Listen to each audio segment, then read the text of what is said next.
Hello all, Jonalee here. Do you have number sense?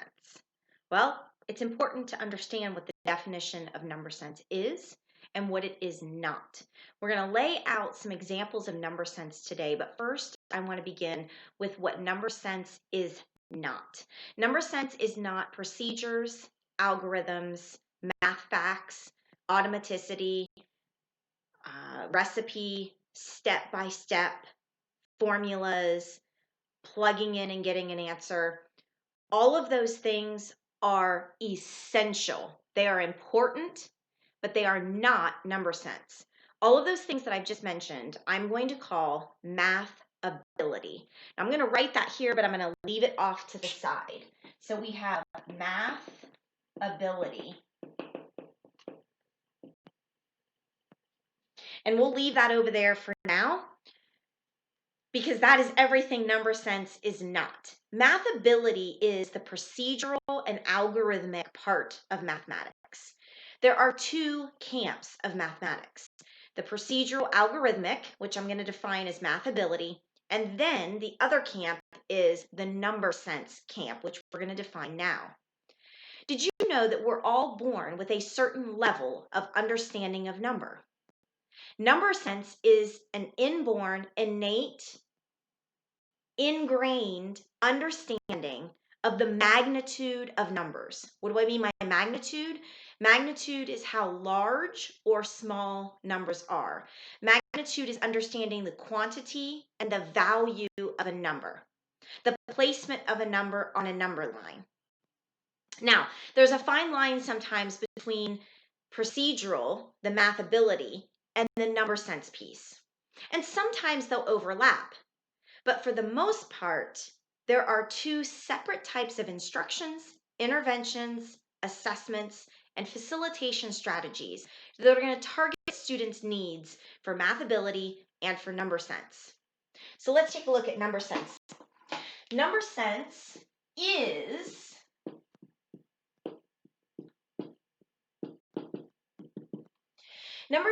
is a conceptual understanding of numbers. Conceptual understanding of numbers. And again, this is our innate understanding, our intuitive understanding of the size of numbers, how large or small numbers are. As I said, we're born with a certain level. Now let me make a couple of other statements. These might be a little bit controversial. Number sense cannot be taught, but number sense can be improved over time with experiences. Number sense cannot be taught means that I cannot explicitly, step by step, do a lesson or an exercise to improve a student's number sense. I can explicitly and deliberately instruct step by step. Sometimes we call this traditional or typical math instruction. That is exactly what's needed to improve math ability. But the opposite of that is needed to improve number sense. That's what I mean by number sense cannot be taught. But number sense can be learned, and it can be improved. And if I'm at a certain spot on a continuum, as far as my understanding of number, I can increase my understanding and I can move my spot on that continuum to better understand number through experiences. I'm going to show us a couple of experiences today and then look for more experiences. Go ahead and subscribe to these videos so that you can see many different experiences that I engage my students in over time. What students? I interact with students from age 4 or 5, preschool, kindergarten, depending on what you call it in your state or in your country, all the way through high school or higher ed or secondary school, students that are 16, 17, 18 years old. All of these strategies work the same way to build these rich, positive experiences with any age group of students. I'm going to share a couple of those examples today. As I was working with my kindergarten, first, and second grade students, I was giving them an experience this week that is exactly the same as what I gave to my third, fourth, fifth, sixth, seventh, and eighth grade students as well. And it was a number line. So, you know those big rolls of paper? Not sure if you know what I'm talking about, but there are these long rolls of paper we typically use for art, and they're in all different colors, orange, pink, green. If you pull the paper off those rolls, you can pull a long sheet. It's like a toilet paper roll or paper towel roll, but it's long paper. If you pull that paper off and tear it off, I would cut this paper into strips to make a big long rectangle strip about 2-3 inches tall, so that every student had about a 3-foot strip of paper. And their goal was to make a number line, Now, number line is very abstract. If you have students that understand number placements on a number line, they're pretty advanced. That's pretty savvy. Most students do not understand number line, how to place tick marks at equal intervals on number lines, how to count and space evenly on number lines, how to set up the numbers on the number lines. Most students struggle with these ideas for number line. So these are the types of experiences, though, that if we engage students in these multiple times, frequently, over time, throughout the school year or from one school year to the next, just by having students engage in these experiences, that is the key to improving number sense. I can also use these experiences to then teach lessons explicitly to improve math ability. That's not what I'm going to talk about in this video. So here's what I gave my kindergarten through second grade students. They had their strip of paper, and one edge we had to label as 0. So this edge was going to be labeled as 0. They couldn't write it above or below because they had the actual paper strip. So they wrote 0 as close to the edge as possible. On the other edge, we labeled this edge as 12. So they would put a 12 as close to that edge as possible. And the only prompt was, you're going to place as many numbers on this number line as strategically as you can. So you're just going to write all of the numbers that you can in between these numbers. Now, most students, what they do is they will start writing 1, 2, 3, 4, 5, 6, 7, 8, 9, 10, 11, 12. But then they have a 12 over here. But 12 is the same as 12, so 12 has to land on 12. So they'll just erase that 12 and then have this big gap. So here's the next prompt that I asked my students. Take your paper strip, fold it edge to edge, crease it. How did we just fold the paper? So students would say, well, we fold it in half. So we started to talk about how many halves each paper strip had. Just some questions that maybe I didn't want students to answer at the time, but just to get them thinking about what half might mean. And my question next was, tell me about the number that falls on the crease once you folded that paper in half. Now, what was very interesting is some students then started to adjust their numbers. Some students put the number 5 on the crease after they adjusted their numbers. Now, this was very, very interesting. Let me ask all of you, is 5 the number that should go on the crease if one edge is 0 and the other edge is 12? You see, I could tell them the answer. I could tell them what's accurate. But that's when I'm ready to move into my improving math ability, my explicit instruction. I'm not ready for that yet because I'm still wanting them to improve their number sense. The way that we improve number sense is to engage in an experience that makes us think. Socrates says, I cannot teach anyone anything. I can only make them think. That's the philosophy we use when we want to improve number sense. Remember, I've said it a couple times. We are born with a certain level of number sense. Now, number sense can't be taught, but it can be improved. So students can improve their number sense over time. The stronger a student's number sense, reflects how strong their math ability will be. Math ability are the procedures that we teach in school. So if I'm teaching some procedures to students and they're struggling, more often than not, they don't have a very strong number sense. So by engaging students in tasks like this, they will improve their number sense and be able to better access my lessons that I'm teaching them explicitly. I know this can be very confusing, but let's back up for a moment. Let me give you an example of what I gave my 7th and 8th grade students. And then I had a decision to make. Do I give my 3rd and 4th grade students the same thing I gave my kindergarten, 1st, and 2nd grade students? Or do I give my 3rd and 4th grade students the same numbers I give to my 7th and 8th grade students? I decided I was going to give my 3rd and 4th grade students the same number limits as my 7th and 8th grade students. Let me show you.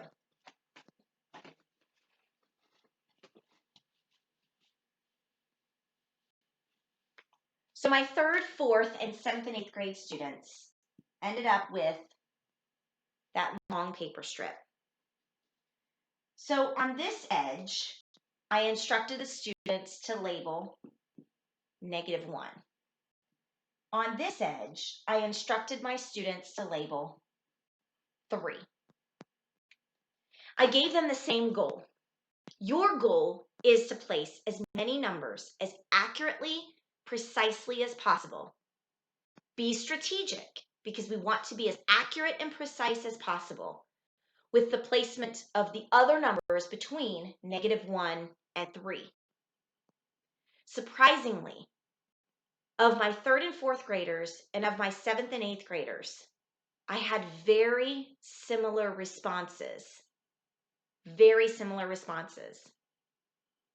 There were students that have a weak number sense that placed 0 in the center. And they told me that that was because 0 goes in the center. Do you see, some of these students are students that perform very well academically and mathematically in procedural math. So that's a little shocking and surprising. Now, some other students that actually don't typically perform well said, well, wait a minute, 0 can't be in the middle because it's not in the middle of those two numbers when I count. Now, which students said this? Were they my 3rd graders or my 8th graders? Both. I could have put my 3rd, 4th, 7th, and 8th graders all in the same room and done the same experience, and they would have all still benefited from this exercise. So it's something to think about when we're trying to or attempting to improve the number sense for our students. We want to give the same experiences, the same exposures, the same stimulus. What is a stimulus? A stimulus is something that's going to stimulate mathematical thinking, something that's going to allow students to make sense and not necessarily solve. So then what I asked these students to do was the same thing. Fold your paper strips from edge to edge, crease, fold it in half, open it up. Tell me about the numbers that you've started to place and which numbers fall on that crease.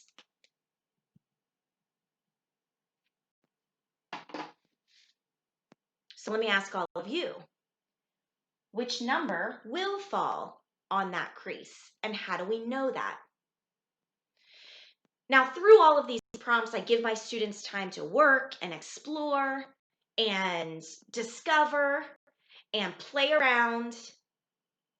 But this is an example of an experience, an exercise at many different levels that will take students from one point of their number sense to a much higher point in their number sense. Now, we only spent just about 25 minutes on this, and then we moved on to something else. But by doing this for that short amount of time and moving on to something unrelated, I can now come back to this a week or 2 weeks or a month later, ask some additional prompts, and all year we can continue to fine-tune and become more precise and accurate with where the numbers are placed on this number line. Eventually, we'll put all of these number lines above each other. We'll stack them or put them side by side on a table, and we'll ask students to analyze which numbers are in the exact spot on every paper strip and which numbers differ.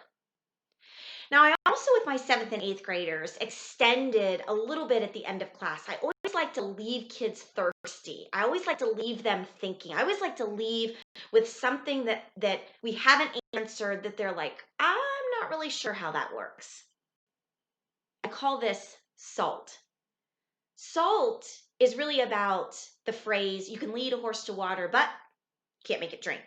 I can't make kids learn. That's what I tried to do when I was only focused on improving students' math ability, and I thought number sense was this. I tried to force students to learn by doing a lot of explaining and telling and showing and modeling, instead of giving experiences that I could extract from them and then cater to them. So through these experiences, I like to leave kids with a lot of unfinished thoughts. So you can lead a horse to water, you can't make it drink. I can't make kids learn. I can't force them to learn. But what I can do is make them thirsty. So what makes a horse drink water? A salt lick. So what is my salt lick for mathematics learning? It's leaving questions and prompts unfinished. So here's what I left students at the end in my 7th and 8th grade. I said, okay, so let's think about this. You've got your paper strip. Where would the square root of 3 most precisely and accurately be located? Now, some of my 8th graders were able to do this pretty quickly because they've been studying rational and irrational numbers, and so they know the approximate decimal equivalent. So right away I said to them, just that group that was pretty confident with it, give me a fraction that is less than the square root of 3, but close to the square root of 3. And give me another fraction that's greater than the square root of 3, but close to the square root of 3. That's our next task.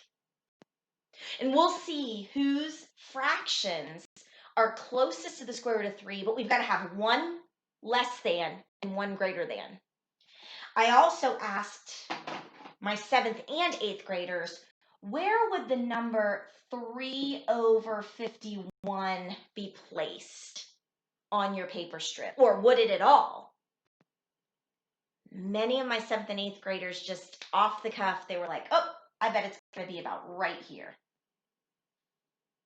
It's not. I didn't tell them that. But that's just another area we need to explore. Now, remember, these are students that procedurally, algorithmically, with their performance on typical traditional math instruction, many of these students that are putting 3/51 closest to 3 on my number line, some of them are students that achieve very high. So what we have to do is we have to think about math in 2 camps. This procedural algorithmic camp that we call math ability, typical traditional math, explicit instruction. The outcome of that is students being able to mimic and have repetition and memorize and those types of things. But this other camp is this number sense, conceptual camp. That's this innate understanding of how numbers work, how large or small numbers are, where numbers are placed on a number line, to have a really great relationship with your mind and numbers. And all students are in a different place on this. The achievement here is not a predictor of the achievement here. They are 2 separate camps, and we need to treat them as such. We need to give experiences in our classroom that's going to increase the access, capability, and achievement of both camps, the conceptual camp and the procedural camp. This video gave some examples on how to improve number sense, what number sense is, what number sense is not. More to come. Don't forget to subscribe. This is Jonalee. Become a great mathinator.